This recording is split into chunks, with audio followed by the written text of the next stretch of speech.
È entrato nel bar come aveva fatto tante altre volte senza nemmeno essere convinto di acquistare un gratta e vinci, ma il destino aveva deciso diversamente. A convincerlo è stato il titolare del locale, Luca Young, che gli ha ricordato la sua abitudine. Allora oggi il gratta e vinci non lo prendi? Lui ha sorriso, ha tirato fuori 20 euro e ha scelto il biglietto.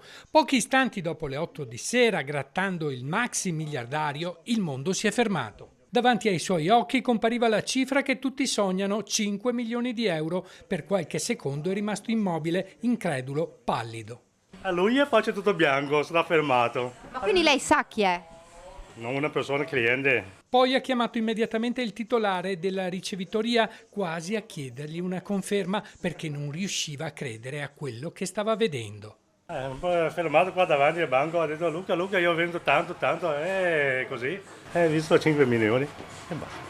Quando anche gli altri clienti hanno capito che non si trattava di uno scherzo, nel locale è esplosa la festa. Il neo milionario, ancora sotto shock ma visibilmente commosso, ha voluto offrire da bere a tutti i presenti, condividendo la sua gioia con chi in quel momento si trovava nel bar. Il fortunato giocatore che abita nelle vicinanze lavora nell'edilizia e ora la sua vita potrebbe cambiare per sempre. L'emozione è stata così forte che non è nemmeno riuscito a rimettersi al volante, ha dovuto chiamare alcuni familiari per farsi accompagnare a casa.